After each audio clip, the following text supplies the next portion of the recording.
Hello and welcome to my channel. Vice Rhino here. I know I streamed with Cirrus last week, but all my friends were busy this week, so I'm stuck with Cirrus again. Well, I'm glad to know we're not friends, but at least you can use me. I'm glad to provide my labor free of charge. I will use you and use you and use you, and yeah, that sounded more This is sexual starting than to I sound. intended. Yeah, Like I yeah. did intend it to sound a little bit sexual, but it just kind of like. Are you trying? Are you trying to tell me something? I literally did tell my bot to label you as the horny man, but I didn't know that we would begin this way. All right, we're friends with benefits. That doesn't make it any better. The benefit is that we stream to each other's channels. That. And without the context that it's not an OnlyFans stream, it didn't make it better. It didn't make it better. Oh, Cirrus, we've got some ooh-woos in my chat. Tell every single one of them. I mean, they can hear me, but I need you to do it too. This is gonna be like that passive aggressive. Can you please tell Johnny that he's not to speak to me? I just need to do one of those. Can you please tell them in your chat? No. No, I don't have as firm a stance against oohs as you do. Oh yeah, I forgot to turn my little light on. So this thing, I didn't mention it on my last stream, but that was I forget who sent it to me. I've had it for years, like since before I showed my face on stream. And it was actually like part of the decision to start showing my face was like, well, then I can find a spot for that in the background. And then I just kind of never did. But it's this really cool thing that like somebody made custom for me. You sent it out to me. A bunch of YouTubers have them. Like I think Shannon got one. Did you get one? Nope. Oh. John? I think John got one. I don't know. Bunch of us got them. And I absolutely love it. And I've had it like on my mantle for years. And now I'm just like, no, I'm going to put it on my streams because I appreciate it. And along the lines of appreciation, I actually, pursuant to our discussion last week off air about me wanting to show off fan art, I actually took the time to get that set up this time in advance without it being a last minute thing. So again, with apologies, I don't know who these all came from. So if you recognize one of your things on them on here and you want to get credit for it, just send me an email, vice.rhino@gmail.com, and I will make sure to, like, I'll display it again next week and give you credit for it. But I'd Rhino, do you want to hack for that? Yeah, just save the file and name it as the person who made it. Yes. That is what I normally do, but for some reason some of these are just like, why didn't I do that? I actually for my Hello Sweeties that I open my my videos with, I actually I like the first thing I do when someone sends me one of those is I pull it into Photoshop and I put their name at the bottom, so I never have to remember. It's just always there. And we actually have one that I did that to in here. Some of these are old, and it's just like I love the fan art. I think it's amazing, and so I need to show it off. So there's this one. There's Yumi and Paul. It's mostly you and me. I mean, we all sound the same anyway, so. You know who did this one, right? Yes, this is Pernia. Yeah, so I recognize Pernia's style. Yeah, Pernia on Twitter is at I forget. I follow them, but at Per Pickles. Per Pickles? Okay. I believe it's Per Pickles.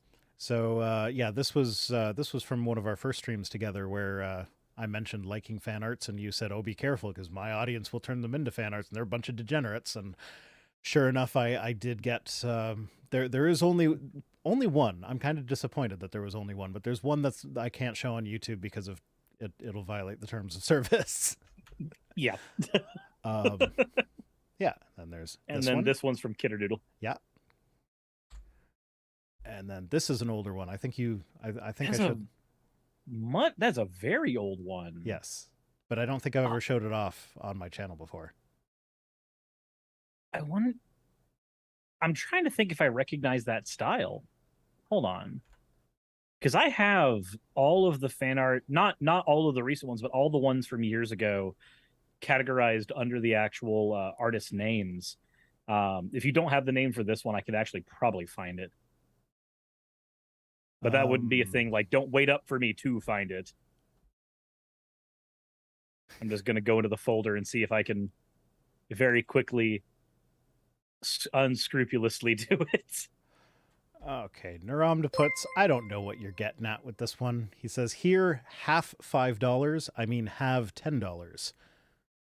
I think you got that backwards. It should be half $10. I mean, have $5 because it's a $5 super chat. Yeah. So let's see. I know I'll find. And okay, that doesn't look like them. Apparently, so I got my Stream Elements bot working, and apparently, I don't recall doing this, but apparently I have it set up to thank people who subscribe to the channel. Mm-hmm. So Dr. Tisha subscribed. Tisha actually comes and hangs out on community nights. Oh, well, there you go. Let's see. This guy's an old one as well. I definitely don't recognize the art style for that one. But that definitely, I imagine that as you when you wake up in the morning. Yeah, that's basically it. This is the one. This is Ithlini. I'm not sure if I'm saying that right, but that's their DeviantArt down there. They made this one for me a while ago, and I think I did use it in a video once. It would make sense that I did because I remembered to actually put their name on the thing. Mm-hmm. So, yeah. And I think that was the oh no, there's this one as well. That's I'm sorry. Pernia. That's Pernia again. Is a much more rendered finished version. That's just a little under the quality you get from Pernia when you actually commission her for like paid for art. Oh, nice. So I only know that because I have a couple of playmats that I use when I go to the card shops that feature her art on them. So Naramda Sol says I'm doing it on purpose, which I guess because their username is backwards, they do things backwards. That would make sense. And then, oh yeah, Jasso wants me to point out that they're betraying you again by being in my audience. Oh, I understand that. I will remember this. Whether I do anything about it. Remember you. No. Will you remember me? And that's the perfect image to come up for this slow song. A concerted effort to forget. And again, I don't remember the name of the artist who did this, but I remember they this one came through my email, and they said that like this is supposed to be like representative of me illuminating the darkness with knowledge or whatever, and it was like, oh, that's amazing. It's great. I love it. That's cute. And I think that's the last one. Yeah, we're back to there. Yeah, so I remembered to show off fan art, and that's pretty amazing. You did it. I would say I'm proud, but I'm just kidding. I am. Ocean Wave sends 279. Thank you, Ocean Waves. I think you as opposed to Ocean Who Waves. Yeah. Well, oh, I'm a little sad that I didn't get that joke right from the username, because that's like right up my alley. You did it though. It took you a second. To get there. Well, I was thinking of Ocean Keltoy because I know who Ocean Waves is, and I think they would like Ocean Keltoy. So it's just kind of serendipitous. Fair. I need to kick his ass again at card games. There's a card shop between me and him that we meet up at every couple weeks. I need to make a concerted effort to eliminate him out of whatever game I'm in first, just out of spite. Oh, it's not because he's better than you, so you're scared of him, so you need to get him gone first? No, I taught him how to play. It has everything to do with the fact that my favorite deck he decided to build differently than me, and I feel betrayed. All right. Well, for anybody in your audience that might play Magic, AC, the Tyrant of Gyre Straits, I built as lands matter a lot, so play a bunch of trees and kill people with them. He built it as Leviathans and Krakens, and I found that boring. So that's my anger. Okay, well, I have no idea about anything Magic the Gathering related except that it is cards. And I have zero context. I remember seeing them as a kid and thinking, hey, those look neat. And that was it. And that's as far as it went. That's as far as it went. They still look neat. I like the art on them. You should get one of the decks when the Doctor Who ones come out. Maybe. Okay, so remember how I've been struggling getting this stupid bot working over the last several weeks? So a bit of a story about that. I figured out what was wrong with it. What was wrong with it is that there's a dummy account for Stream Elements. I don't know what it is. I don't know who it is. I don't know if they're actually affiliated with Stream Elements, but there is an account out there that has the exact same name as Stream Elements, that when you type Stream Elements into you have to add them as a moderator in order for the bot to work. That when you type it in, it comes up with the Stream Elements logo, and there's two of them, and they're both identical, and you don't know which one to click. And I just added the wrong one because I assumed that the first one would be the official one. And you weren't going to do the shotgun approach of just getting every single one and like, one of these is going to hack into my account and one of them is going to be the real one. That's it, because I don't know what the second one is. So I don't want to just add some random account that I'm not familiar with as a moderator on my channel.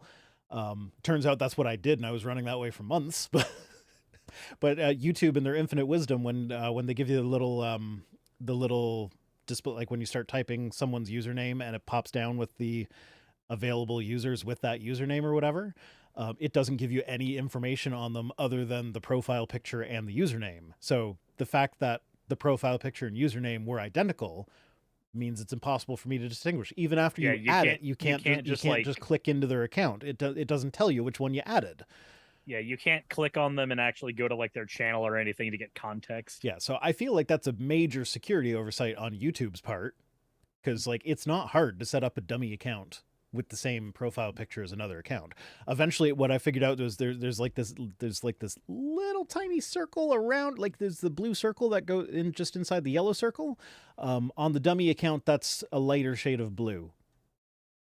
So like I had to like blow it up really big and like get in and examine it in order to like find the difference between, and like that's not how you should be adding moderators to your channel. Corporate wants you to find the difference between these two accounts. Yes, they're the same account, but they're not. One will hack you. I didn't get hacked. I don't think moderators have a lot of power, but it's like they could delete comments, they could delete chat messages and stuff. I don't know why they would even want to fake that. I don't know. It doesn't matter. But like, YouTube needs to get on that shit. Some kid's idea of a joke is probably like where it begins and where it ends. I remember for a while, there was a couple of accounts that would just imitate me and go into my YouTube. And like when I would be streaming, they would pop in chat and start saying stuff as if they were me. Back then, you could just click on people's names and get to their channels. I don't know if they still have that taken away on YouTube. It looks like that's still gone. But once upon a time, in the comment section? No. When people are in live chat, because I can't click on somebody's name in a live chat and go to their channel. But that used to be a feature that was allowed, like 4-ish years ago, back when I started doing streaming stuff on YouTube. So like back when it happened, it was really easy to be like, okay, that's not me. I mean, I know it's not me, but other people know it's not me. Hey, Surus, everybody in my chat is talking about Marjorie Taylor Greene. Do you know why that is? Yeah, because she cheated on her husband. No, it's because they're actually talking about Magic the Gathering and abbreviating it MTG. I literally saw them talking about Marjorie in your chat as well. Are they actually? If you scroll up, there's one person saying, well, guess what? They're going to get the G out of her name soon because of the divorce. Oh, yeah. Okay, well, yeah, no, I'm not.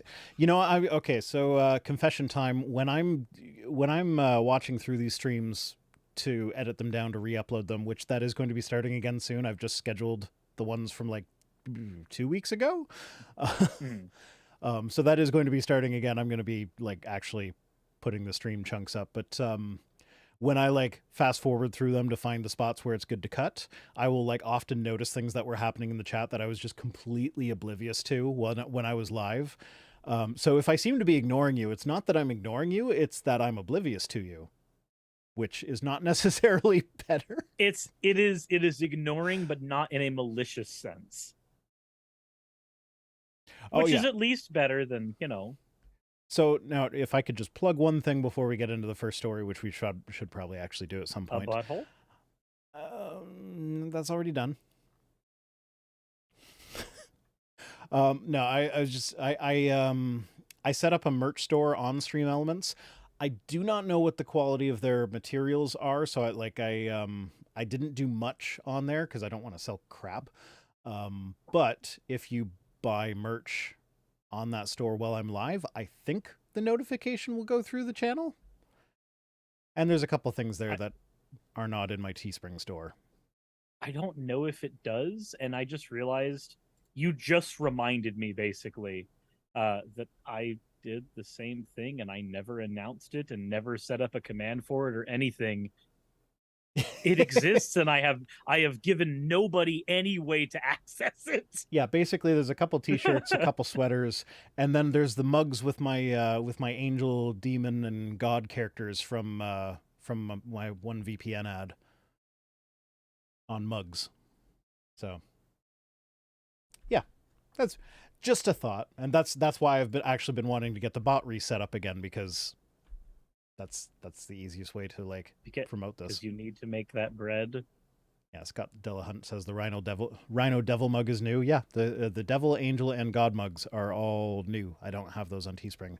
That's a Streamlabs Streamlabs. Screw them. It's a Stream Elements exclusive. Okay. Or something. Yeah, that's probably the last time I'm ever going to even think to mention that I have a store, because I'm so bad at self-promotion. Anyway, You're not the only one. Let's see, where are my news articles? I think this is going to be the fastest we ever actually get to the subjects. Is it? I think so. You got some time to shoot the shit some more? God. I mean, I've been streaming since 4 p.m. my time, and it's currently 8:49. So yes, actually. Oh, Lou Bellar says she'll always be Margie Space Lasers to me. I'm just saying that in California, they don't know why the forest fires are happening, but I heard it was space lasers, Jewish space lasers. I don't know why I'm saying Jewish as well. I don't know why that particularly would be a thing that I would call attention to, but Q is a patriot. Did you actually see the original post that got deleted? Yes. The Jewish space laser post. So it was, I think it's because they're blue. Because you know how the Israel flag is blue and the Star of David is often done blue. So it's they're blue. She really did, because they were blue. I think so. If I remember, it's been a while since I saw that, but that was kind of the connection that I saw. Yeah, but flashes of light that come from the sky start fires and are blue in hue. What does that sound like to you? To me, that just sounds like lightning. I don't know. Lightning can be blue. It can be. I'm blue. If I was green, I would die. Yes. The Misheard Lyrics channel is one that I haven't been to in years. I used to love that, but I haven't been to it in years either. Well, see, the thing is, they have they're hit or miss. They're either really, really good, or it's that's a stretch. Mm-hmm. Then there's no in between.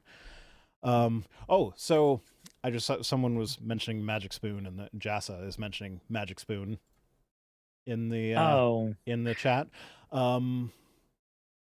Not related to Magic Spoon, but it made me think of I have an upcoming sponsorship thing that I'm actually kind of excited about. That before I sign on to anything, hello kitty. Aww. Before I sign on to anything with them, I've told them it's supposed to be this thing that you take it before you drink alcohol, and then it will not eliminate the hangover, but make it not as bad. Mm-hmm. So I told them with that, there is some science backing it up, but there's not a lot of science backing it up. And so it's one of those things where it's this could be amazing, or it could just be some guy using sciencey words to sell pseudoscientific crap. So it's before I sell that to my audience, I need to try it myself. And so I think they are going to be shipping me a trial of that. So on a stream in the not too distant future, you can look forward to me drinking some weird, gross drink thing before drinking a lot more alcohol than I normally would on stream, and then reporting back in the morning whether or not it worked. Imagine it's just an electrolyte mixture, They're just like, hey, you'll have less of a hangover if you're hydrated. Here you go. It is not an electrolyte mixture, I don't think. If it is, they're lying to the FDA. So that's. I mean, supplements don't have to. Oh yeah, that's well. No, they don't. I don't know. I'm not gonna get into specifics on it before I've really. Yeah, give it a look at the ingredient label. Take a drink. Hopefully, don't puke up your insides. Okay. I just have to take a short moment to go to Stream Elements, and apparently I didn't, like, somebody ordered a devil mug. I got the notification for that, but it didn't go through on the stream. So I have to edit the alert box to make it go through on the stream, which I think I can do. So I have taken that time to actually get my my merch link working. So that's there now. I've totally not ever claimed to be professional, despite this literally being my profession. Yeah, here I am, just figuring stuff out live on stream.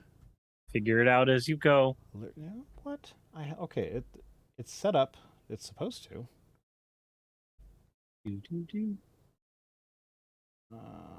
I am a little bit frustrated. By the way, Vice, did you know that in 33 states, there are special exceptions that prevent clergy from having to tell the authorities about sexual abuse of children?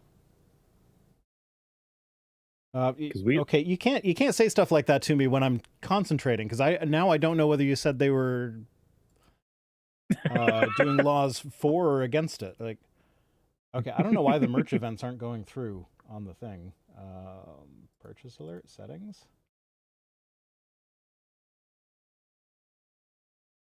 Show purchase messages.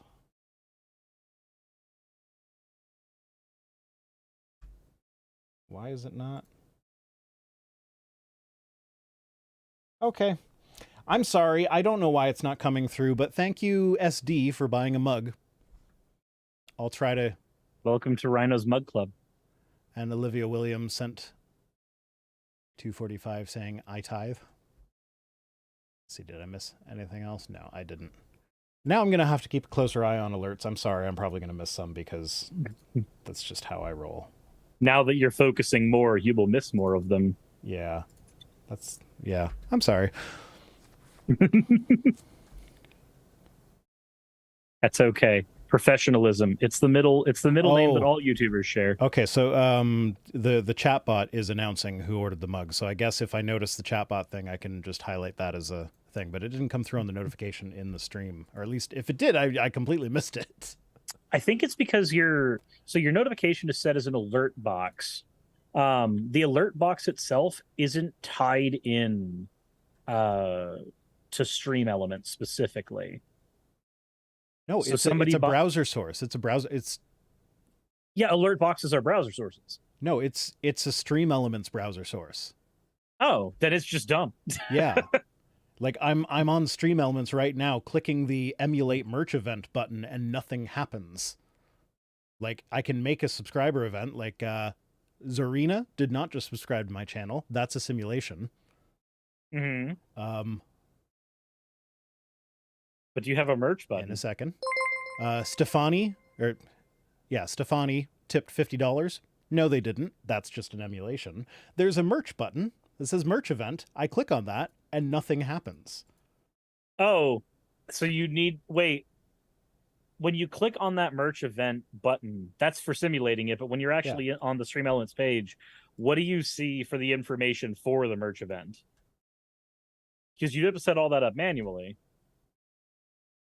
You might not have said anything in the actual, like... Okay, well, yeah, whatever. This isn't tech support with Cirrus and Rhino. This is supposed to be Twit tweets with Cirrus and Rhino. So let's read some articles. Okay. It's only because I mentioned that we would be getting to them faster than normal.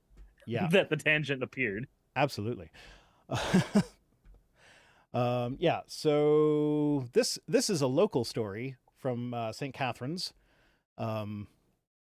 Yeah, I live about half an hour away from St. Catharines. Half an hour to 40 minutes, depending on where you're going. And Rhino so doxed. I live in Fort Erie, man. It's literally in the description box for every one of my videos. Yeah, so St. Catherine's mayoral candidate Nick Petrucci vows to bring God back in. So this is... I didn't really... This was sent to me by someone who lives in St. Catherine's that wanted me to... I think they just wanted me to tweet about it, but then I'm like, no, I'm putting that on Twit tweets, because... it's right up the alley. You guys are infecting us. I'm sorry. Yeah, your Christian nationalism is working its way northwards. So like there's not a lot on what this guy's saying, but like what he does say is like kind of red flaggy. And it's like, I have no problem with a Christian candidate running for mayor who is openly Christian. That's fine. But this person saying things like, I saw the direction the city was heading in and I saw who was running and I figured I might as well run. They're running under the banner of family, faith, and freedom, and feels too many people have turned their backs on God. Like, those words mean nothing. Those words mean nothing. No, quite the contrary. Those words are basically Christian nationalist dog whistles. No, what I understand that. What I'm saying is when somebody, because this is the thing that like every candidate in America, for the most part, runs under those things. It is used to the point where it literally means nothing when I hear them now, because I'm just like, oh, you are a Christian and you are running and you think that we need to bring God back? Wow, get in line with the other 3,647 politicians who are saying the exact same thing. Give me a policy, please. Yeah, Naramdaputs has said the same thing that I was about to say, but I was being polite and waiting for you to finish your sentence first. Oh. But yeah, no, when I see an organization that uses the word family in its name, like immediately what that sends the message that like, oh, they're an anti-LGBTQ hate group. Yep. And so like when you're running on family, faith, and freedom, it's like, okay, so you're anti-LGBTQ probably. Like, it doesn't say what his position is on gay rights here or trans rights, but I can guess. I wonder if it begs a question. Do you guys have an equivalent to all sides or like the ability to look at candidates' voting records or things like that? Probably. I should know, but I don't. You know what? The local election is frustrating the fuck out of me because I can't figure out what these friggin' candidates stand for. So none of them have websites. There are no debates scheduled. So there's no way to glean that information at all. Like one guy, like while I was cleaning my van out one day, one of the candidates just like parked his car behind me, came out and was like, "Hey, how's it going? I was wondering if I could put a yard sign on your yard." I'm just like, no, I don't even know who you are or what you stand for. Why would I let you put a sign on my yard? It's like, oh, I stand for, reasonable such and such. And it's just like buzzwords that mean nothing. It's like, what does reasonable mean to you? Yeah, that word carries a whole lot of weight. He used words that also could have been like right-wing dog whistle type things, but they're also innocuous enough that he might have just been doing politician nothing speak. Which is kind of how dog whistles work. Yeah. It's what makes them dog whistles is that they can be innocuous. Yeah. That's why. But it's like, but then I asked him for his business card so I could like go to his website and check out his platform. His business card literally just has his cell phone number and his email address on it. What does he expect you to do? Have a talk with him over the phone? Like, hey, I just wanted to know what you thought about the gays. I mean, it's a municipal election, so it's not really a huge. It's like there's nothing they can really do to constrict. Well, I mean, I guess they could if they really wanted to, but I don't think that's very high on the priority list. The issue though is that in the States, if you want to be a politician in the Senate or the House of Representatives, usually getting hired at a local level first. Getting elected at a local level, that's part of the stepping stone. Like if you don't have fame or notoriety somewhere else, like Herschel Walker does, then you climb up the, I don't want to say the corporate ladder, but basically it's the same idea. You climb up that within your local elections. You can make a name for yourself there. So if somebody's like, hey, I want you to vote for me in this small local election, those stances do mean a whole lot, even if they can't like do shit. Yeah. 4 years from now, they might actually start making those waves. Yeah. Well, so, and this is another red flag from this guy. He says he is hoping for more public debates. That's okay. I'm fine with that. And to hear more from the fringe community. What? Which fringe community? Because that can be a lot of things, and that's scary. Well, Donald Trump ran off fringe communities for a while. Judging by his family, faith, and freedom and turning back to God sort of thing, I'm guessing that when he says fringe community, he's picturing the people that drive the gigantic trucks with just plastered in Canada flags that were trying to basically mess up commerce. Like you still see them occasionally. What I find really funny about those, though, is that like these people, one of their big complaints is like in Canada as well as in the States is the gas prices, because, you know, surprise, surprise, gas prices are actually not controlled by either the Prime Minister of Canada or the President of the United States. Are you saying Biden doesn't wake up in the morning and like with his morning coffee just clicks the buttons that make me suffer?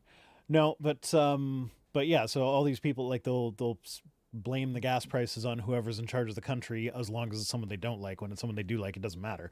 But then right after complaining about the gas prices, they'll hop into their gigantic truck that they probably don't use for hauling anything, which they now have like 5 ginormous flags that do nothing but act as drags that lower your fuel economy. And start driving around town in those. Like, what? So I'm looking at I'm looking at this guy's website, and one of the first things it says, aside from faith, family, freedom, is I'm the man with the van. Oh, God. I've operated a local small business for the last 12 years. You've probably seen me around St. Catharines. Nick for stcatharines.com. Oh, God, yeah, I have seen that van around St. Catharines, actually. Let me see here. Oh, God. Yeah, no, It's got the Virgin Mary on the front, doesn't it? Yep. Yeah. He's a painting contractor. Our freedoms are under attack. I want more freedom to live as we choose and raise our children as we see fit. That sounds, with all of the anti-groomer discourse that Chris Rufo has been pushing, that sounds like conversion therapy right there. Yeah. Less red tape for small businesses. Because, you know, when you're hiring a contractor that, like, you don't, like, if you're just looking up a contractor on the internet, you don't know whether they're good or bad. So, like, you want these people that you have no idea whether or not they're a good contractor or a bad contractor. You want them to have less red tape so that they can cut more corners when they're working on your home. I totally didn't have to rebuild my entire kitchen by hand because that happened. No, not me. And let's see, we've become a society without faith. No faith in government or institutions. All the political doublespeak that I will never do. I promise you, my fingers aren't crossed. By faith as well, I declare that my faith in God absolutely informs my decisions. I will give straight, with the emphasis on straight, and honest answers. Oh, yeah. You know what? I should have just gone to this website instead of the news article about him. Let's see. What I believe just takes us here. Who I am. I like how all the links at the top don't go to different pages with more information. They just scroll you to the place on the splash page where he's got that info. Yeah. Oh. Well, yeah. This is like a quick and dirty Wix setup. Yep. More endorsements. Oh, no. Hold on. The only endorsement he has here is one from Cameron Burton, who I do not recognize. Well, that's because he's he's a candidate for the Roman Catholic School Board trustees in the city of Thorold. He's a big man. You haven't heard of him? From the city of Thorold? Like, come on, sir. Yes, it's the hub of Western culture, the city of Thorold. From the Shire. I haven't heard of him, no. Thorold's actually basically St. Catherine's Light. Okay. So he's got one endorsement. Just like Savannah's just Atlanta light, but with water. Sure. But with water. Oh, my man Kando, what establishment clause? Yeah, no, we don't have an establishment clause here. In fact, because we are a Commonwealth nation, like we had our origins in England colonizing everything, and unlike the States, we didn't like violently break free. We just kind of like diplomacied our way out over the course of like a couple hundred years. Like seriously, we only like it was a big deal when our constitution was brought home from the UK in 1986. That was like when we find that was like the latest in our severing ties with England thing, where like there's still technically our your head of like, state is still the head of royal house. Head of state is still the guy with the poofy fingers. Get this ink away from me. I don't know how to lift it. God. What an ass. What an absolute ass. And like, here's the thing, like you read about his life, there are things in it that make me want to feel sorry for him, but then it's like, no. You literally have the whole world adjusts itself for you. Like when he joined, like when he went to school, they created a special curriculum just for him because he was too stupid for the actual curriculum. When he joined the military, they created jobs just for him because he couldn't do actual jobs. So it's like the whole world has molded itself around catering to your whims. So no, I don't feel sorry for the fact that, you know, your parents didn't seem to love you. I mean, like, I kind of do. Because, like, he was a kid at one point. It's just an innocent kid. It's not his fault he was born into a crappy family. But, like, now, it's like, no. You're an adult now. You don't have to be an ass. Yes, he does. What are you talking about? Look at his fingers. God. Anyway, so he's quoted as saying, too much evil, not King Chuck, this Petrucci guy. Petrucci, was it? Yeah, Nick Petrucci. Too much evil has invaded our homes and the city, even the school systems, he said. It's all messed up right now. So it's like, that would be like, yeah, no, the schools in our area are very much LGBTQ affirming. Mm-hmm. Like, when I sign them up for things, I have to, like, choosing their gender, it's male, female, non-binary, couple other options before they get to like other. So like our school system is very inclusive, and he says that's messed up, and you know that's what he's talking about. That sounds like not hiccups, not the full extent of the rhetoric, but it's the same kind of like palingenesis that the MAGA crowd seems to try to go for all the time. We once were a beautiful nation. We need to bring that back. The good times were always roughly 50-ish years ago. Don't worry. Like that whole rebirth, bring things back to where they were. I don't like how things changed. I'm definitely a functioning adult. Sorry, that one was an ad lib at the end. Just, I don't put a whole lot of stock in the opinions of anybody that does that whole like things back in my day type of rhetoric. Especially when it ends up being about something that like, okay, well, what do you specifically not like about the school systems right now? If what you're saying is true and he's talking about LGBTQ shit. See, okay. I say back in my day all the time, but it's as an attempt to get my kids to appreciate. Bigot. It's as an attempt to get my kids to appreciate how good they have it today. So like they'll be playing video games and be like, well, back in my day, it's like if you wanted back to save in my day. You had to wait till you got to a save point to save your game. And then you only had like 3 games that you could save because that's when you ran out of room on the cartridge for it. And you know, I miss games with save states because I feel like developers in general, just a very, very short tangent. I feel like they generally allow developers to set the difficulty of an area based on the knowledge of how far you are away from that save point. And I like survival horror games, so I like it when a developer can make me panic about losing my save progress. Yeah. Well, and okay, so as long as we're talking about video games, can we just like completely shit on Nintendo's mapping of the N64 controller to the Switch controller?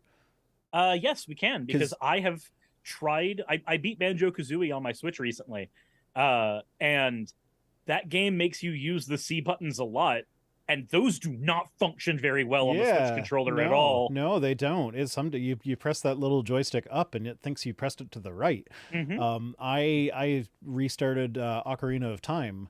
I forget why. I think my kids wanted to see it or something. Like something came up, and I thought, oh yeah, Switch has N64 games now. I should look into that.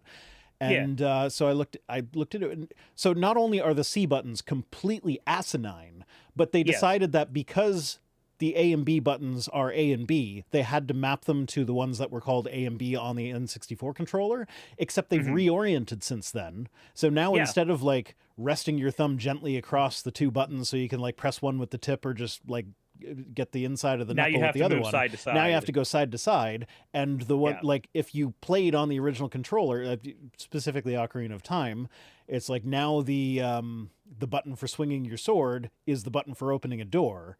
And so like if I'm surprised by an enemy jumping out at me, I hit the action button instead of the swing your sword button.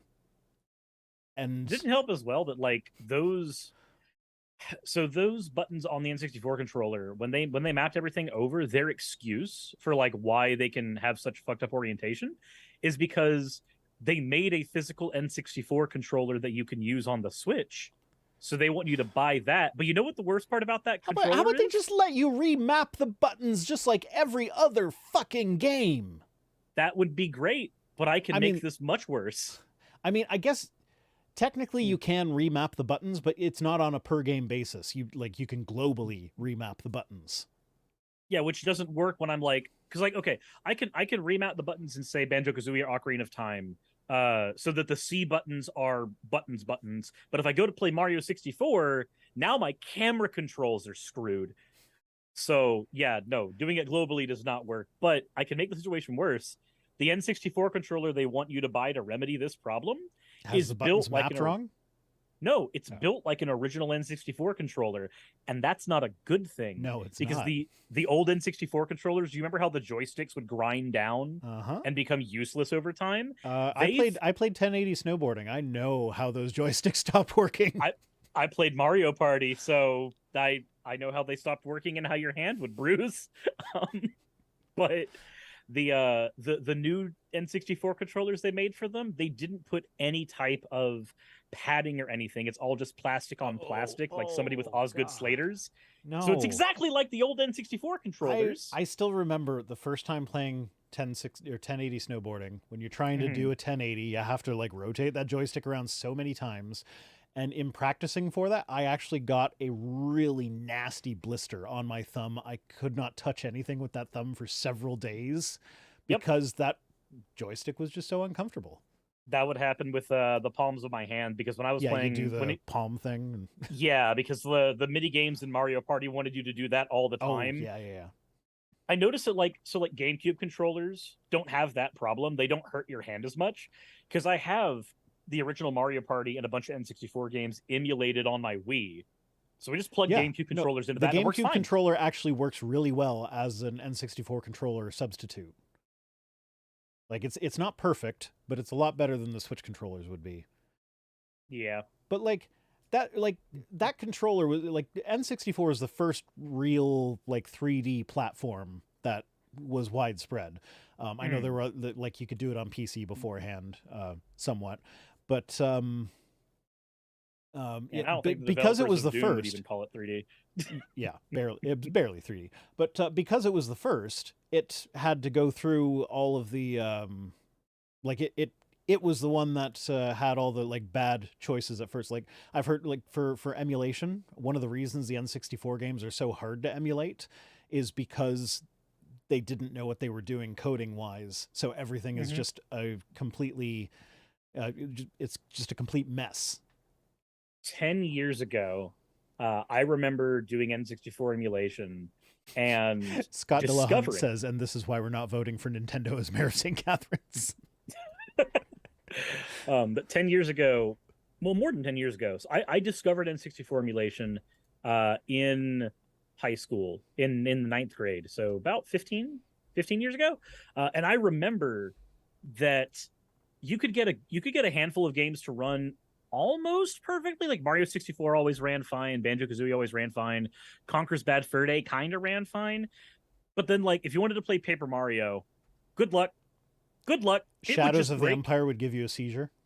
Shadows of the Empire, I never actually had a whole lot of issue with that, but I don't think I emulated that till later versions of Project 64. Okay, because when I emulated it, it was just like it would flash a white screen at you rapidly. There'd be a lot of clipping going on. It was not a good time.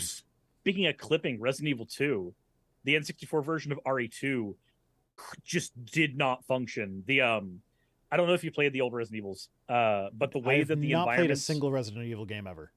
Okay, so the environments in the old Resident Evil games are just 2D pictures, but they are layered so that they seem like they have depth, so that when you walk behind a table, your character's behind a table, much like you would just put layers on something in, Photoshop. Yeah. And so because the games were built that way and emulation was so great when it was in its infancy, you would walk behind a table and your character would just be in front of it. You'd have to instinctively know by playing the game previously where all of the hitboxes were supposed to be for everything. Elsewise, it felt like you were running around in a room with invisible walls everywhere. And even now, if you try to emulate RE2, even with like Project 64 as advanced as it is now, because it's damn good now, when you try to emulate, you run into this issue with RE2 where the game just breaks at certain points unless you've selected an option that unlinks all of the polygons to the characters, which you don't have to do for any other game on the console. It's really weird. Okay. Back to the articles. Tangent over. So this is one that I have not seen covered anywhere else. I have no reason to distrust this source. It's the Jacksonville, Florida Times Union or whatever. Like it didn't really bring up any red flags. Now I do have it going through archive.org because paywall. Yeah. This gets you around the paywall. And I'm pretty sure it's legal. We think. Don't sue me, the Florida Times Union. But anyway, I'm kind of surprised that this story isn't getting as much coverage as it is. Maybe it's because this is actually something that's not new. So Florida asked student athletes about their periods and why some find it shocking post-row. I mean, like, if you can't figure out why some find it shocking post-row, then oh my gosh, I don't know how to help you. Can we ask you about when your last period was? Oh, it was a couple weeks late. That's weird. Let's do more invasive searches into every bit of medical things and anything you've done ever. Have you bought a pill online recently? How's your history with buying coat hangers? God. So the student athletes have to report all their medical conditions like seizures, fainting spells, allergies, and everything whenever they register to play sports for a season. Now, note on this. So apparently they've been asking for so female athletes are also asked for their history of menstrual periods. So like when they got their first period, how many weeks passed between their periods, and when they had their last one, and a bunch of other information. This is not new. Apparently this has been going on for about 20 years now. Now, the thing is, I understand that sometimes there are medical conditions where if you're going to be taking part in a sport, they need to be aware of those medical conditions and what to do if you are in a medical emergency, what sort of equipment you might have on you, what sort of modifications you might need to do to the program in order to not have a medical emergency. That's important stuff to know. You know how my school board deals with it? They send a paper home saying, does your student have any of these common medical problems that might have something might affect sports? Yes, no. And you just and it's nothing about periods, because I don't know why that would even be relevant. But like, and then at the end it's just like, is there anything else that we should know about? But that's Rhino, they've never had a problem with it in the past, just like the bathtubs. Oh, yeah. There's never been an issue in the past at all. Why would you, a Karen, bring up that information now? Jesus. Yeah, I don't know, but it's like they don't need, Like I just get the paper asking like here like tell me any medical conditions we might need to know about. Periods aren't on there, but like all the other stuff is, and it's just like yes, no. That's fine. Apparently the issue that a lot of people are having is that now it's digital, which yeah, there could be some privacy concerns with that, but generally speaking, that wouldn't really raise my hackles all that much. I actually prefer like my kids. It's as invasive in digital form as it is in paper form. It's just like easier to search in digital form. Yeah. But no, it just seems kind of. So one, it seems like something that was never relevant for people to know in the first place. Like, if you're, a lot of military families are in Florida. As a military kid who grew up in Florida, there's a shit ton of them. Most kids are on some form of TRICARE or something. There's a primary care physician involved in some way. The school doesn't need that information. There's already medical professionals who are involved in this kid's life in some way, shape, or form. They don't need this type of invasive information, especially when half that information wouldn't give them anything of use outside of figuring out things like what their buying history has been in regards to potential abortions or some shit. Yeah. Yeah, I don't know. The Lord of Uzkulak says periods could only be relevant for pool sports, maybe, but even that asking about it is an invasion of privacy. It's like, no, I don't think that's even relevant because like there are products that like feminine hygiene products that you can swim with, go to a pool, and it's fine. Yeah. So they don't need to know. We have the technology. None of that information is anybody's business but the person whose body it is. Yeah, and maybe their doctor. So yeah, and so all of these forms are like they make a note here. They are subject to subpoena. So like if someone accuses them of having an illegal abortion, then the government could potentially subpoena their athletic records or their medical forms from their athletic records. Can you imagine? So I know that like to an extent, police officers and other professionals, to an extent, they have some jurisdiction on the cases that they actually will pursue. Not to a great degree, but you're a little flexible. You can choose whether or not you give that speeding ticket. Can you imagine being the person that makes the conscious decision, I'm going to go after this minor for having an abortion. I think this, say, 14-year-old needed to have that baby. Like, can you imagine the thought process that is required to consciously make that decision? Have you heard the Matt Walsh clip yet that's been going around?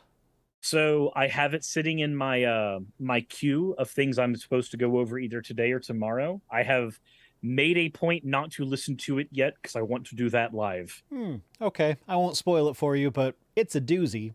I've heard. I am very amused by this. I didn't have any Matt Walsh tweets for this, but like when he tweets now, there's just a barrage of people replying with a link to that clip and calling him a groomer, because that's basically what it is. I mean, that's literally. So I know from seeing those tweets that it has something to do with him saying that like there was a time where the peak time to get pregnant was 16. And oh no, he doesn't say there was a time. Like he says that in the past that was the norm, but he still advocates for now being the time when that should be. Oh, so he's just being Nick Fuentes again. Basically, yeah. Because do you remember when that clip went around when Nick Fuentes was defending Matt Gaetz? No, I don't remember that, but I know enough about Nick Fuentes to know where he probably stands on the issue. His position was, the most conservative position would be to allow child marriage. That's based. I did hear that. I remember that now. Yes. It's like it's like there's a trauma response to it. Your brain just goes in the repression closet. But they go away. That's the thing. It's like these people call anyone who's like, oh well, like I want my kids to be comfortable knowing that LGBTQ people exist, and they'll be like, oh, you're a groomer. It's like, no, that's just like it's relationship dynamics and just people existing. Like that's all that is. But then like anytime in the States where like I forget the exact number. I think it's 40, 44, 42. Somewhere like there's north of 40 states allow child marriage. And every time a bill is put forward that's like, hey, let's not allow child marriage anymore, the people that vote against it 100% of the time, it's Republicans. The people that are accusing us of being groomers for saying, I want my kids to understand that people exist and they're not always the same as everybody else. So there's an interesting, like, obviously we can make the quick and dirty, like, hey, it's projection. Look at that. Like every accusation from someone on that side is likely some kind of a confession. There is that like quick and dirty way you can go about that. Another fun one is to go at it looking at data. So there was a proclivity on and wherever you stand on this, characters in anime being shown like very young. There's a lot of people who have very, very strong opinions on that. There's a document in an archive that I have sitting up that somebody threw at me, where it's just like every single time somebody accused someone of being a child predator on Twitter, directly under it was like some point in time where they got caught actually abusing a child. And it was like every single time someone was like a staunch advocate in the way that you see most Republicans do when they're screaming groomer, groomer, groomer. Yeah. Just every single time you'd go to the next tweet and it was something showing them having done just that. You're like, maybe speak less. Maybe speak less. Yeah, it's wild.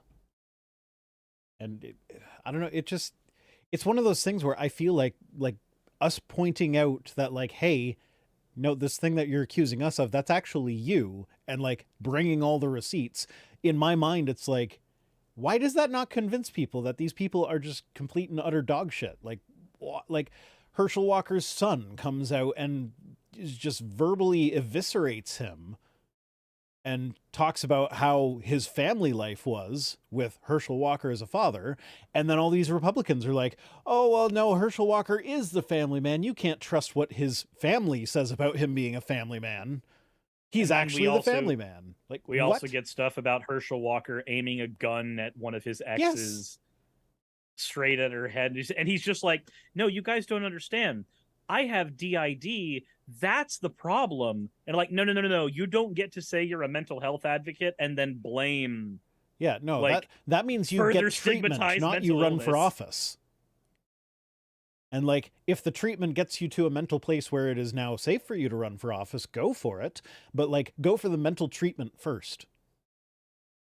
Yeah, I went and I covered the Herschel Walker thing earlier today. And don't get me wrong, his son is a piece of garbage human being. Oh, is he really? Because have you never seen the types of things that he says? No, this is the first I've ever heard from. Think of a young Milo in Yiannopoulos. Oh, that's right. Does Milo still exist? He is running with Marjorie Taylor Greene. He is an intern under her. He's an intern? He's an intern under Marjorie in my district. Oh God! But he's an intern. He's an intern. He's an unpaid intern. Isn't he a bit old for interning? Isn't he a bit stupid for it? Well, yeah, but look who he's working for. I imagine he's smarter than Marjorie. I think his entire thing is trying to get any crumb of notoriety. Well, yeah, after he's probably the perfect example of someone that actually was successfully canceled. Yeah, him and Richard Spencer too. Oh yeah, I forgot about him. Exactly. But no, it's making me so happy to know that like I forgot about these people. But no, Christian Walker is he makes me think of a less intelligent Milo in Yiannopoulos. He runs a Christian fundamentalist TikTok under his name. Not a thing to get into in this video, obviously, but you should take some time to peruse it when you're having a good mental health day, just so you can ruin just it. so I can. It's like, my mental health is too good today. Let's take that down a notch. Yeah. Marissa in my chat just went, imagine a yandere version of Milo. Yeah, that's accurate, sadly. Anyway, back to the news article.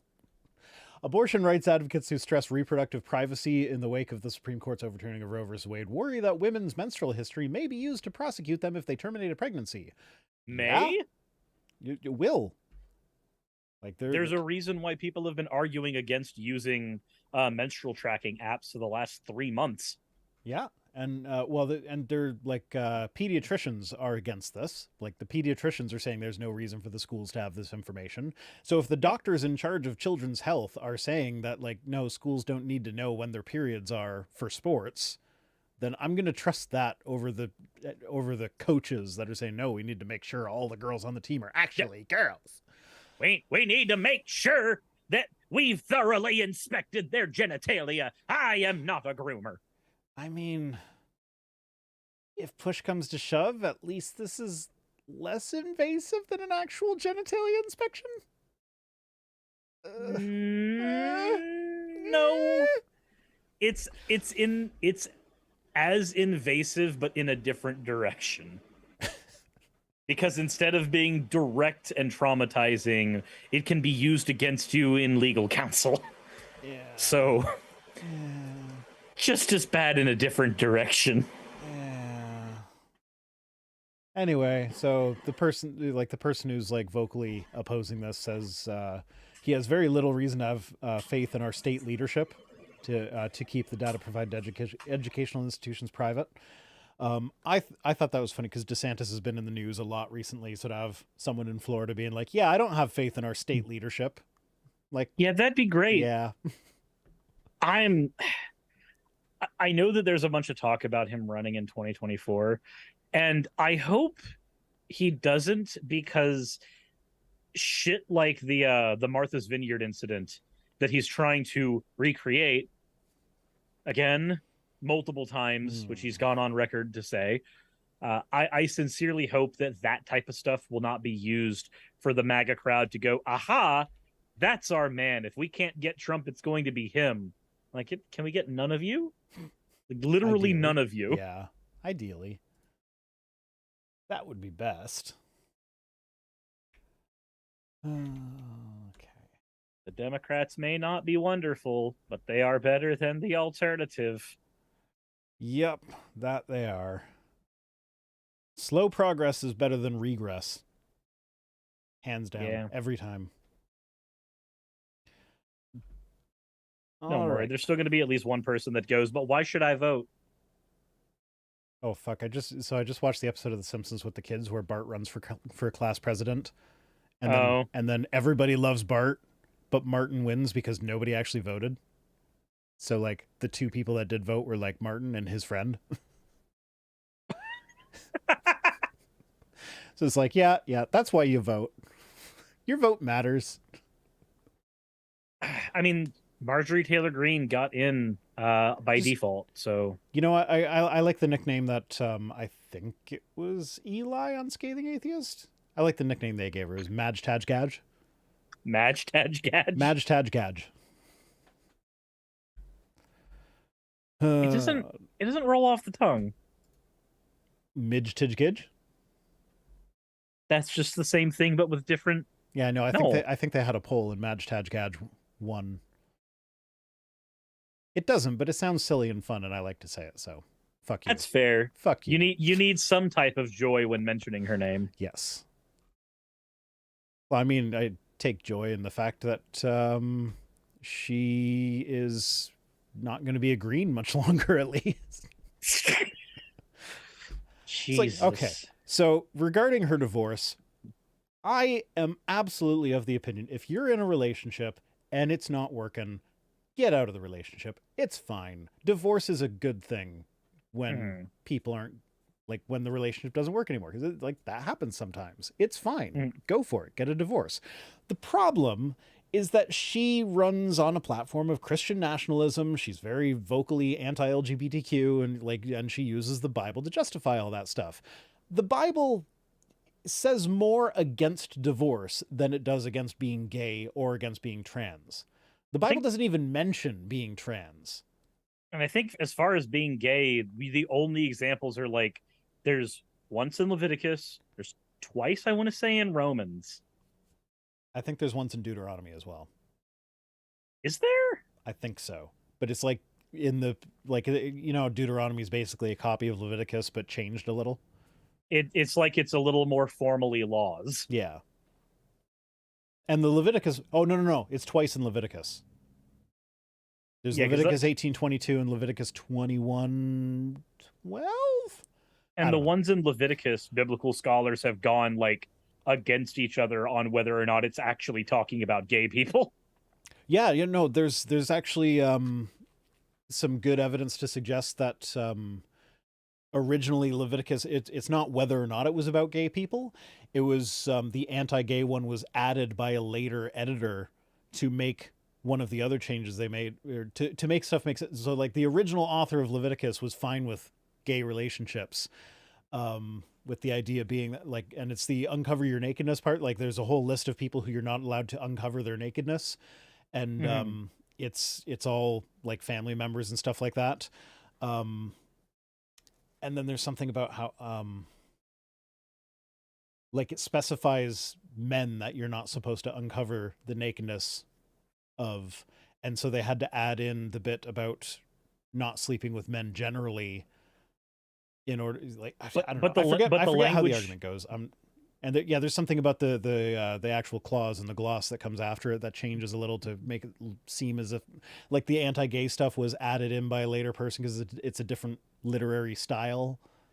Well, and the even if you were to take that like everything in there was written and not changed later, the verbiage that's used can mean anything from pedastry to not utilizing someone else's bed when they haven't given you permission.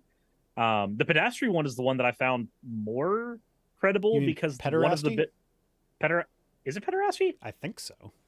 Now you're making me Google words that are going to get me on a list. Yeah, pederasty. Okay, pederasty. But considering that the language, when it was translated to Greek, came out as a man shall not lie with a male, and male was verbiage used to mean young boy, not adult. And that was in some of the earlier translations. I mean, King James was based off of 13th or 14th century Greek translation anyway, so most of that would fall back on that. There's the King James translation was terrible. Like the guy that was translating it was rushing to be the first person to put an English translation of the Bible out. Because there was someone else that was working on one at the same time. So there were times when he was missing manuscripts, so he would invent his own manuscript to translate from in order to get his book out on time because he couldn't wait for the actual manuscript to show up. Or because the other wasn't it the Lutherans, I want to say, that had the I don't remember the who other the competition was. Because I remember there was a whole thing about King James trying to get it out specifically because the other version also had because he commissioned it. That's what makes me laugh about the King James only Christians, would be like, do you know how that book was translated? It's like, that's the worst Bible translation. It is a scatterbrained, rushed, and it annexes certain things that seemed like it would let, because if this is based off stuff I read a couple years ago, I don't remember how solid it was, but apparently there was something else about the other Bibles potentially saying something about it being good to usurp the king, something like that, and King James was like, nope, can't have any of that. I don't recall that, but that entire book is a ride. In terms of how it came to be. It's also the translation that has unicorns and stuff in it. So then you get to these King James only Christians who are like, no, you need to take the book literally. And they'll have all these explanations about Leviathan being, Leviathan was like a crocodile or something, or no, it's dinosaurs. It's us that say it's a crocodile. Leviathan was a dinosaur, and Behemoth was a dinosaur, and like, you know, the unicorn was clearly a rhinoceros. It's like, okay, dinosaur, yeah, sure. They didn't have the word for dinosaur back then because that wasn't coined till the 1800s. But they did have the word for rhinoceros. That goes back to the 1300s, and that book was translated in the 1600s. So why did they say unicorn if they meant rhinoceros? Also, I just got the specifics on it. Sarah Chick-Reed in my chat was noting that King James issues were with the Geneva translators' notes. The translators' notes were considered anti-monarchical. The Geneva had a note that Asa's mother should have been executed, not deposed, for idolatry. Even the King James version translators knew unicorn. That's for the second part. They knew unicorn could probably have been translated as rhinoceros. But yeah, no. Apparently, it was the translation notes for the other version that had stuff about anti-monarch shit. They were like, nope, can't have that. The good king must live. So Senshini, German visitor, says those were laws against gay incest and were changed to be against sex with the spouses of male relatives. So there wouldn't be the question of if gay sex is bad in general. Why are there so specific laws? That's what I was trying to say. Is that like they listed all the gay male relatives that you're not allowed to sleep with, but they didn't say anything about non-relatives. And so the later editor added in the gloss things that like would make it more about like when you're uncovering your uncle's nakedness, they would like add a thing afterwards to be like, oh well, that's actually sleeping with your uncle's wife because she is his property. And so like that, and that was kind of seen as like, and then they added the thing about like just no being gay in general. And so that's where like the original author probably didn't think being gay was wrong necessarily. It's hard to say when you get to cultures that far back, because there definitely were cultures back then that didn't like gay people, but there were also cultures back then that were very accepting of them. And that's just another form of sexual expression. Oh, Jesus, cat. She just like... Good She almost unplugged my microphone as she was trying to squeeze underneath the cable over there. Aw. She is perfect. Yeah, she's a good little kitty. Hello, kitty. Loud purrs. # not sponsored by Hello Kitty. No, not sponsored by Hello Kitty. Anyway, we've got 15 minutes of stream left, and we haven't even gotten to the third news item, much less the tweets. So let's get back to some news. This has never happened before. No, we're always like completely punctual with everything we do. All right, so the church used shameware app to see when members looked up atheism online. So y'all remember Josh Duggar, right? Yep. So apparently there's this app that a lot of Christian organizations use called Covenant Eyes, which is basically a spyware app that like keeps tabs on what you're doing. And if you go visit websites that it deems inappropriate, it'll send a text to your accountability partner. And so he had this app installed on his computer, on his phone, on his laptop, on his everything. But he got around it by like installing a Linux partition and using Linux for his illegal shit. So yeah, it is a bit harder to get around than other spyware things, but not impossible. So yeah, apparently this is a tool that is used fairly widely by pastors to keep track on like gay members of their church who think they are struggling with same-sex attraction. So then like if they visit a gay porn site, their pastor will get a text so that their pastor can then sit them down and talk to them about it. Can you imagine being in the actual, like being on the pulpit and there's a couple of members in your congregation that they're not there that day. And you just hear, all right, everybody, just so you know, John is looking at dicks again. Don't let him forget it when he gets back. See, he just puts the phone back down. Now, I was thinking when you started that, my initial thought was like, that would be funny if like the person that they were getting the notification about was in the congregation right there. He's just sitting there in the back with his phone, like instead of paying attention to the pastor of the sermon. This sermon's so boring, but man, this guy Brian just. Jassa says, I bet $20 that Locke uses it to find the witches. But yeah, no, I actually now I kind of want to join one of these churches that puts the accountability apps on your phone, and so that I can sit in their service and like make the pastor's phone vibrate while I'm browsing porn during the sermon. Every single week, you have to go in and get talked to. Just like, man, I'm just really struggling. I'm really struggling to get off with. Get off these apps. I think and then you come back and you talk about it on your channel. I think the problem is I have a supervision fetish. You see, when I know that you're getting the text about me watching this, that makes me more excited. It's hotter when I'm not supposed to do it. Oh, I would have so much fun with that. I kind of hope I don't think there is. Well, there might be if I looked for it, but like, I kind of want to join a church that'll do that to me. Just so I can like for science, like, of course. Well, you know, I have a pretty vanilla taste in porn. If I knew that a pastor was getting a text telling them that like the titles of the videos I was watching, I would go off the rails, man. Incognito tab, VPN. All right, let's go. No, none of that. I want to get caught. No. I want to see the discomfort on his face when he sits me down to talk about the video he knows I've been watching. You set those up so that your search history isn't clogged by them, but your pastor will still see them. Yeah, that's fair. Well, I mean, maybe I'll want to remember the search terms. Maybe I'll discover something about myself while doing this. You don't know that, Cirrus. Come on, don't judge. Lord of Uzkulak says, plot twist, you get caught using Grindr, but the pastor is also on there. I'm not saying that the pastor was on there as Holy Man 669, but how is holy spelled? Any way you want it to be spelled, big boy.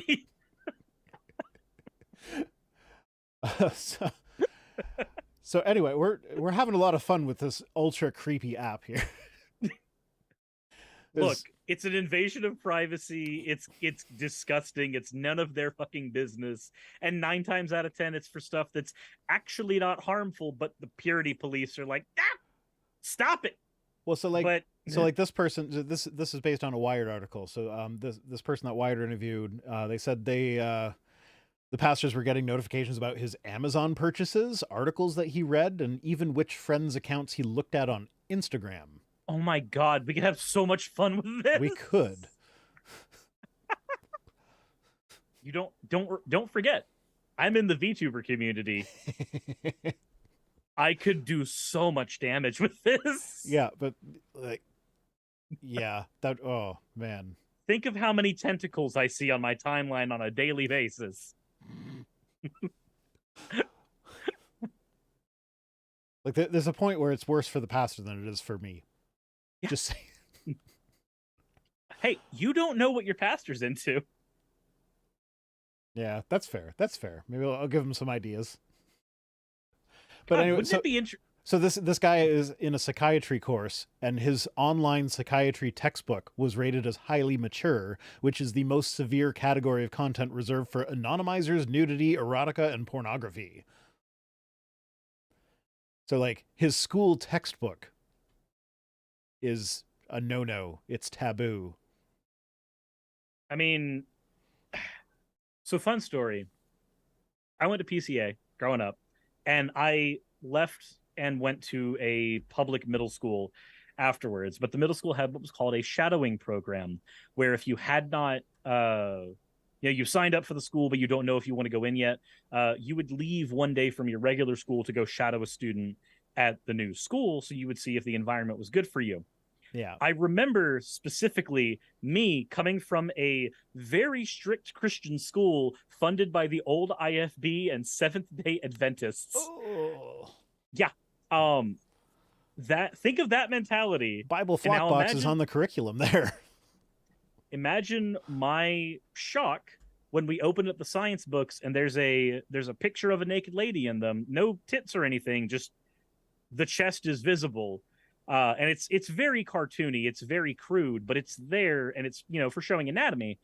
And one kid just points to that and goes, "You see that?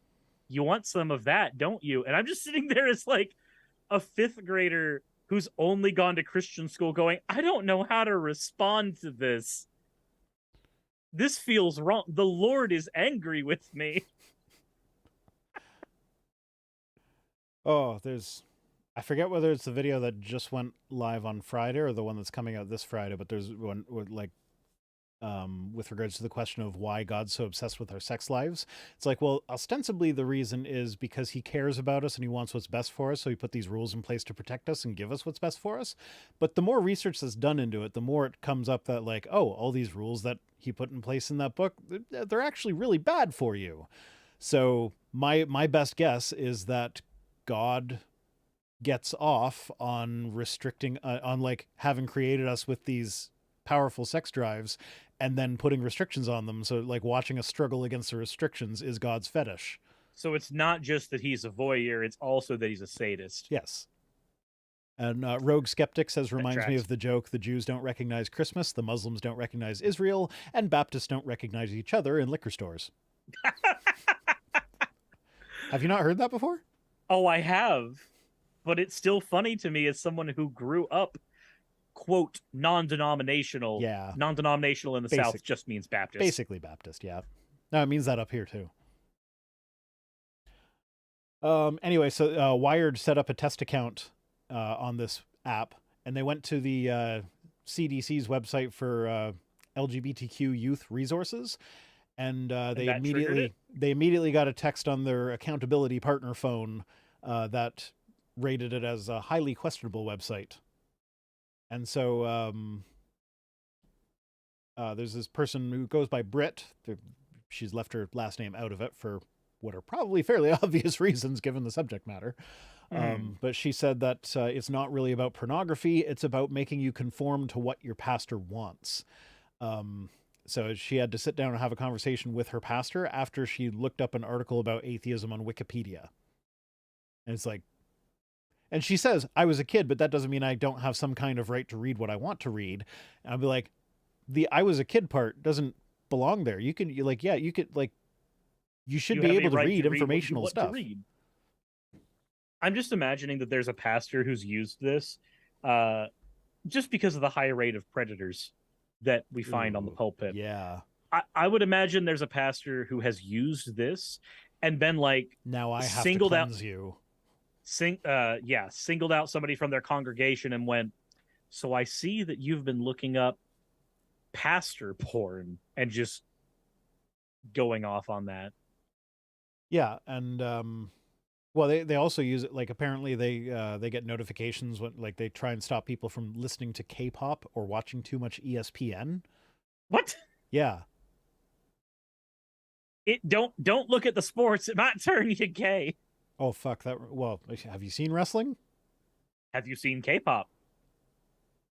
No, but my daughter wants to go to a K-pop concert this coming November, so I should probably get on buying tickets for that, because I don't know. Best of luck. There's actually I have to wait until she wants to go with some friends, and it's like, I can't, like, buy tickets and then you get your friends later and, like, buy more tickets and hope that, like, well, I don't know. It might just be general admission where you, like, they sell a certain number of seats and you just come in and sit wherever you want. I don't know how it's done. I have to look it up. Anyway, it's probably going to be something where you have to get assigned seats. You have to get specific seats usually. Yeah. That's what. Yeah, you're reminding me. I don't want to say the name of it because I don't want to dox myself, but there's a Korean barbecue around here that constantly plays nothing but K-pop on its TVs when you're eating, and I'm just reminded that I need to take her as there. We need to go. Yeah. Yeah. So. Yeah, this app is gross. Now, accountability partners are not necessarily a bad thing. Like, actually, I was, so I discussed with my therapist, the idea that, like, a lot of my motivation for doing things is externally sourced. Mm-hmm. So, like, I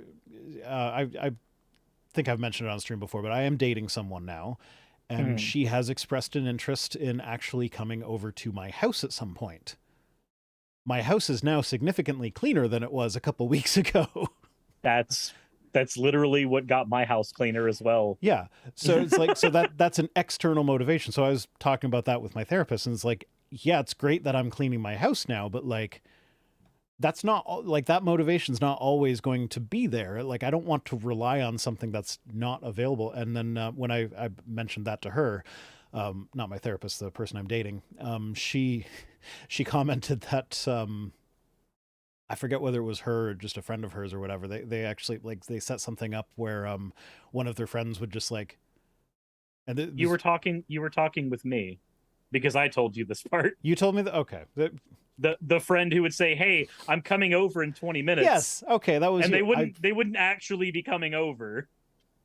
They were just calling to make sure that was you would that get live the on house stream clean. or was that backstage? That was live on stream. Okay, so we're just rehashing old shit. Yes. Perfect. 10 out of 10 content. I don't know how I feel about the fact that you just conflated I just conflated you with my girlfriend. No. You both have great tits. Depending on which model I'm using that day. Oh, I know she watches these streams. I hope she's not watching right now. I hope she is, because that would be hilarious. I'm going to get a text soon. Yeah, your accountability partner is about to scold you.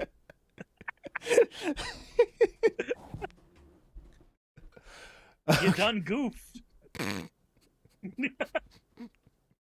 Oh, that's actually kind of funny. Asina says VR busted. Nah, she's got a good sense of humor. She'll be laughing. Anyway, yeah. Yeah, where I was going with that story no longer makes sense. So I'll just stop going there. All right, let's do some tweets. So starting with Adam Page Master, says, if you are a Christian, there is nothing wrong with voting in laws that reflect Christianity. To dismiss this as Christian nationalism is a Christian nationalism boogeyman is asinine. Here's the thing about that, like, to a laws point, that reflect Christianity. I'm sorry, not if laws have to affect all of us, including non-Christians, and you're using your Christianity to inform how you are voting on laws, then you are asking everyone else to conform to your Christianity. Sorry, I got to bust in here for a second. Bust, ha. That'll make sense to you in a sec. Dr. Tisha says, yes, you, her, and Cirrus are all busted. Because bust? Because you got tits? Ha! Boobies. Boobs. Boobs! All right. Anyways, you were saying? Saying it's not that anybody voting in a law on Christianity is Christian nationalism, though Christian nationalism is fucking stupid. It's that if you are putting in any law and you are using your religion of any kind, and that is informing your decision for a law you are voting on or writing, then I want you out of politics instantly, because not all of us have the same, if any, religion to ask us to deal with laws that we all have to deal with that are informed by your religion is basically asking us to follow the laws of your religion. And no, I'm sorry, just no. Yeah, no, like, well, that's the thing. There is nothing wrong with voting in laws that reflect Christianity to an extent. Yeah, I'm fine with voting in a law that says murder is wrong. Yeah. Well, I mean, Christianity doesn't always think that. It depends on who we're murdering, but I mean, so does imperialism. So what's different? Yeah, okay, that's fair. But yeah, no, it's like that. You live in a pluralistic society, so like if you're voting for laws that are antithetical to a pluralistic society, then yeah, there is something wrong with that, and that is Christian nationalism. And Jassa says it's also unconstitutional. Yeah, in the States, no, thanks to RIFRA, nothing's unconstitutional anymore as long as it's sincerely held Christian religious belief. They don't say the Christian part, but effectively that's what it is. Anytime you say sincerely held religious belief, 9 times out of 10, at least here in the West, it just means Christian. Mm-hmm. And depending on where you are, it also reflects a particular brand of Christian. Yep. Unfortunately, the brand that's most well represented on the Supreme Court right now. You mean fundamentalism? Yeah. My favorite. Yeah. Exposing atheism. This person's fun. They say, atheists, when you say, I don't know, that's all cool. My follow-up question is, what's your hypothesis? Start there. Lots of things happening a long time ago slowly adapting is not a hypothesis. It's a word salad. Wait, that's not a word salad. No, a word salad That's not how word salads work. No, it's not. Word salads are sophistry. Yeah, it's big, complicated words that mean nothing. Not just an oversimplified explanation that is actually really, really easy to understand, even if it's kind of wrong. Are you telling me that Jordan Peterson speaks not in plain speech, but in a salad of words? Yes. Yes, but does. When he says, like, when you say, I don't know, that's cool. My follow-up question is, what is your hypothesis? I don't know is as far as I have to go on some things. Well, I mean, asking me, what's your best guess? I'm not an expert. My best guess doesn't fucking matter, buddy. Okay, this is... Asa Rogers wants me to go on a tangent. Asa Rogers says, what CPU do you have and why use an air cooler? So I guess you can actually see that in my computer right now. I can see the air. You're using the same cooler type that I am. Yeah, it's the Be Quiet Dark Rock Pro something, whatever. I don't know. So yeah, it's a Ryzen 7 3900 XT. Ryzen's for the last 5 years haven't had the proclivity to overheating they used to. No, they're fine with air coolers. They've been very good. Yeah, Ryzen 7 3800 XT.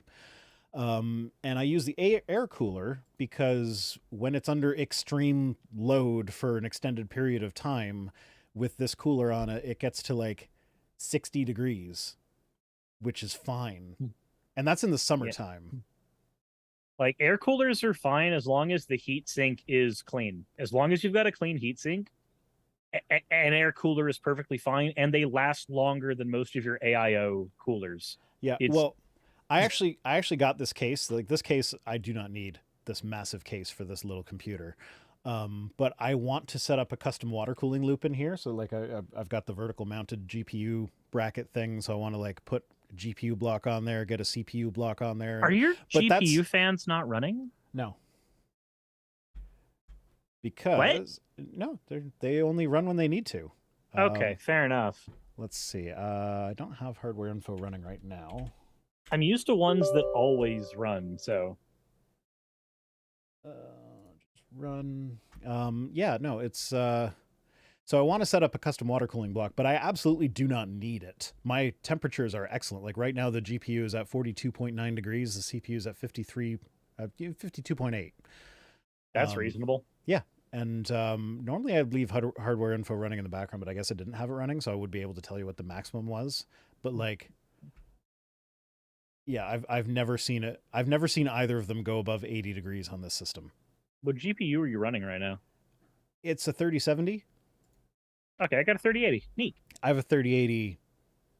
No, I was going to say a TI, but it's not the TI. I have a 3080 in my VR rig in the living room. And then when I got this one, it was like I was using the 3080 for work, but it's like it's overkill for what I do. Mm-hmm. So I'm like, oh, so I'll get a 3070 now that the prices are coming down. Stick it in there, and the VR rig gets the 3080.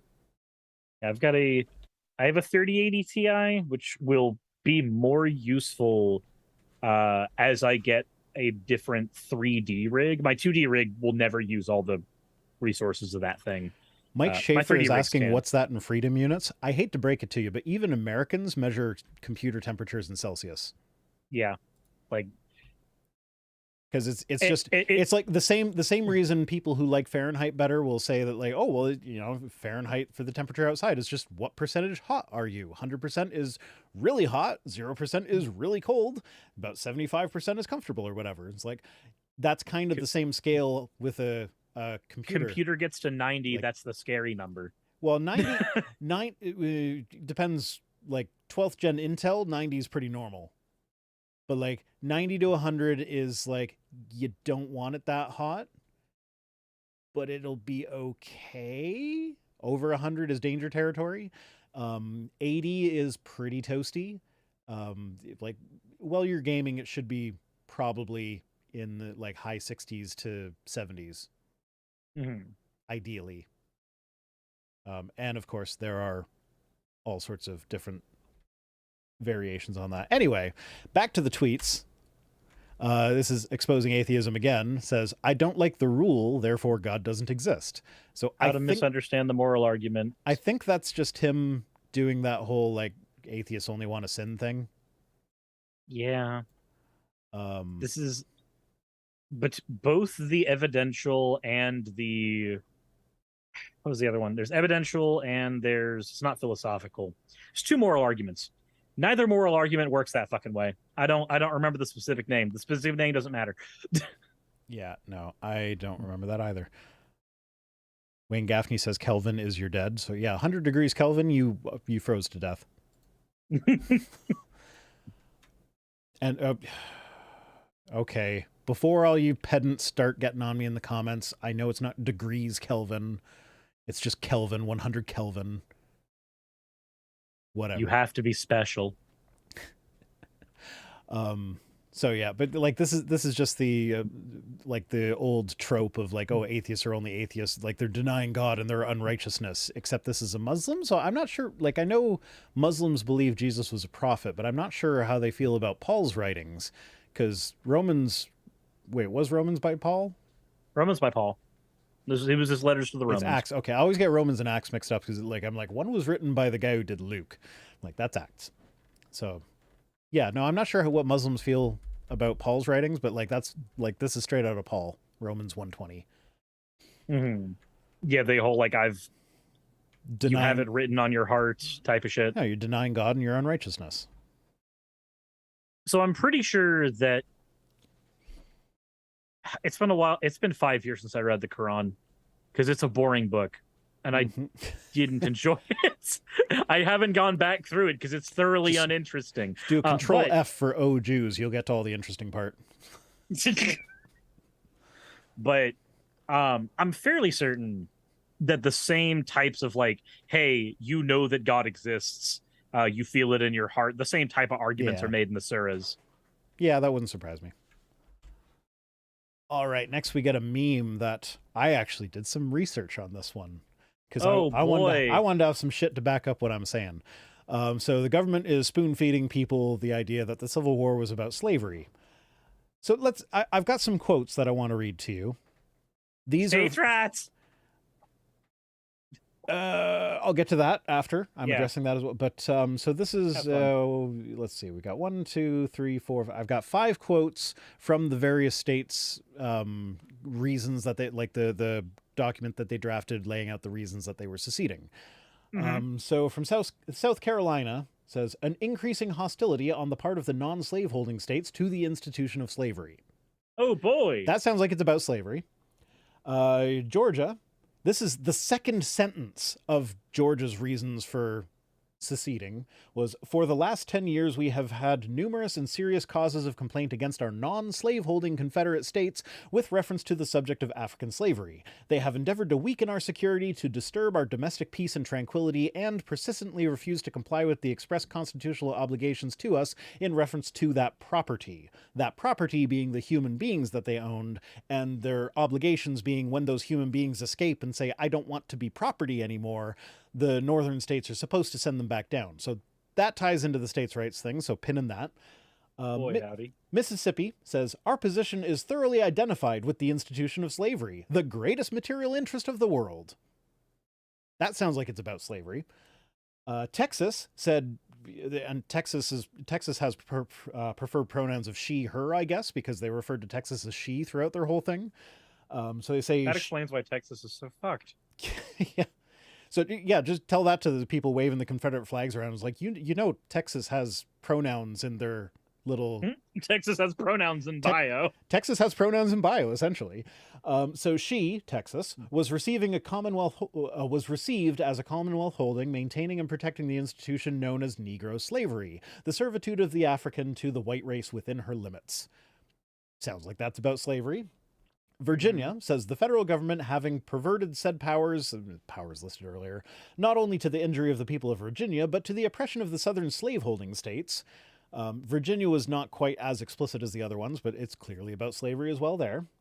Then if you read the Constitution, the Confederate States of America Constitution, Article 4, Section 2 says, the citizens of each state shall be entitled to all the privileges and immunities of citizens in several states, and shall have the right of transit and sojourn in any state of this confederacy with their slaves and other property, and the right of property in said slaves shall not be thereby impaired. So right in their Constitution, they're enshrining slavery. There was another section that I didn't copy the quote from, but it basically said, here are the laws regarding slavery. You're not allowed to restrict it any further than that. Never will any laws be made restricting slavery. It explicitly said that. Seems pretty fucking important to the southern states. Yeah. And then when you talk about states' rights, the common response to that is like, well, states' rights to do what? And own slaves, obviously. But they're very much anti-states' rights because they're not respecting the northern states' rights to not return the slaves when they escape. They want to get the federal government to enforce that, to force the states to do something that they don't want to do against states' rights. So I have a fun and unique perspective on this as somebody who lives in Georgia. Actual conversations I've had with people here, people who are conservative, mind you, because when you have friends in a place where everybody's conservative, guess what your friends are going to be? Going to be conservative. Yeah. You don't have much of a choice. So let me go ahead and say the exact words that a friend of mine tried to use when we talked about slavery. His exact words were, well, it never really was about slavery. They were trying to take our resources. What resources? Which resources? What resources were they trying to take? which ones? Because there's only one. I wish I'd have copied down the rest of. I think it was Virginia's the one that was that called slavery. No, it wasn't Virginia. Might have been Georgia. The one that called slavery like the best economic institution. Boy, yeah, it was. Like they're like they went on about that and like how important slavery is for resources for the states. Yep, like I know that there's the meme on Twitter where people are like, "Hey, the southern states, they called it the War of Northern Aggression." I'm like, no. People still believe that here. You talk about that shit in public here, there are people who will go to bat saying, no, it was the War of Northern Aggression. They were trying to take our resources. States' rights obviously comes up a handful of times, but it is always framed as if we were on the defense here. The North came in to subjugate us, and living, breathing adults still think this shit here. Yeah. And very, very, very, very, very, very obvious, because they don't tend to say this around Black people here. That's a thing that I noticed as well, awkwardly. All right. Next up, we've got Nick Adams, who says, with Biden's lackluster response to Hurricane Ian, the people are being reminded how much they miss President Trump. There is no doubt that President Trump was the greatest natural disaster president in U.S. history, and I am positive Governor Ron DeSantis misses having his help. I love the way he phrased that. That is the way to word it. I love the way he phrased that. That's the whole reason I picked this. Is like, yes, President Trump was the greatest natural disaster. So you made a comment the last time we covered Nick Adams that it feels so much like he's a parody account. Yes. It's stuff like this. It's like, how could you not have seen that? Moreover, okay, when it says Biden's lackluster response to Hurricane Ian, wasn't it DeSantis who... DeSantis turned down any help from any non-red state. Yeah. So I'm just like, I'm pretty sure it's not Biden who's got a lackluster response. It's DeSantis screwing over his constituents. Not just that. Fun fact. Did you know that there's actually a... I had the article pulled up for it because Katini gave it to me earlier. But there was a juvenile detention center in Florida that was not evacuated with everyone else. And as the death tolls are being calculated for various cities in Florida from Hurricane Ian, the sheriff whose decision it was to not evacuate the juvenile detention center and let them just suffer through the hurricane, apparently DeSantis has praised him in the wake of that. And I'm like, that's gross. You know, for somebody who's so thoroughly against abortion, you seem to be perfectly okay with the idea of killing kids. Well, and you know, a lot of the kids that go to juvie, like there are a lot of kids in juvie that are there because there were no foster families available. It's not that they did something wrong. It's that is the only place they can be housed. Okay, Katini corrected. The juvie one is rumored, but the one that was confirmed was just a regular jail. Oh. Same problem, same issue, but it's still a massive human rights violation. Yeah, didn't make it better.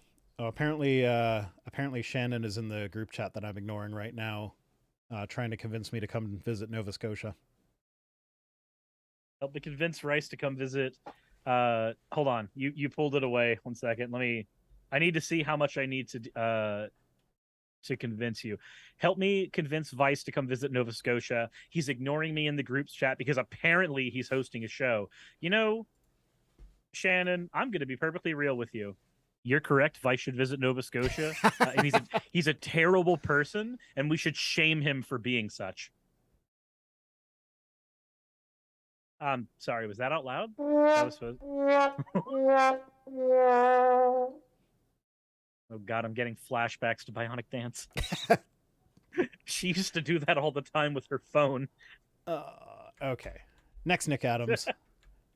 I just can't. I just picked that one because of the Trump. The rhetoric. Oh yeah, no. Okay, I would be remiss if I didn't mention that. Like, you remember when Trump went to Puerto Rico after the hurricane hit them, and he lobbed paper towels into the audience? Mm-hmm. Yeah, I think Biden's response was better than that.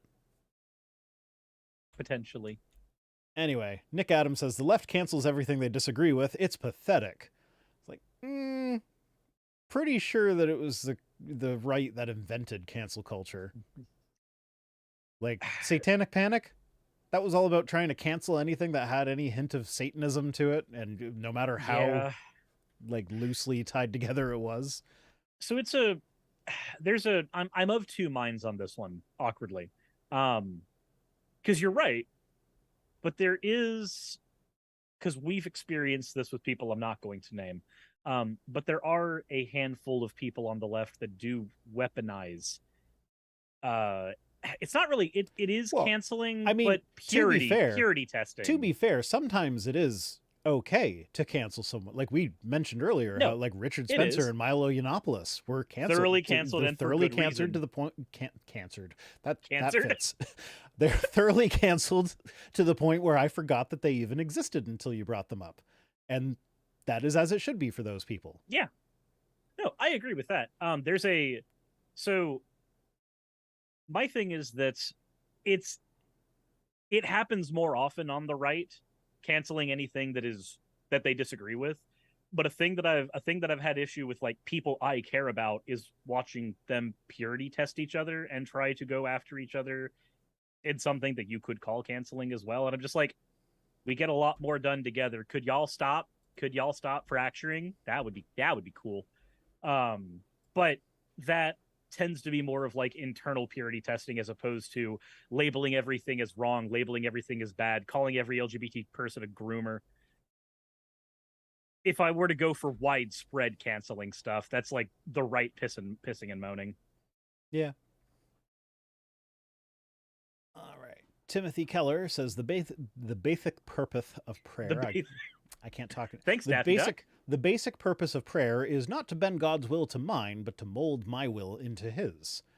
Aside from the sexual nature of that comment, basically what that says is prayer is useless. God's going to do what he's going to do anyway. So just then prayer is worthless. Yeah. Well, no, like, it's to teach yourself to think more like God or something or whatever. It's like, well, he didn't answer your calls, so I mean, what are you trying to do? I don't know. I just thought this one was kind of amusing to me. And that's the end of it. And I've got a little girl outside that's waiting for me to come and give her goodnight cuddles. Fair enough. That normally happened at like 20 minutes ago. She'd normally be going back to bed by now. We've never gone over on time before. No, we never. We're always done right on time. Anyway, thanks so much for joining me. It's been a blast. Nice boobs. Tits.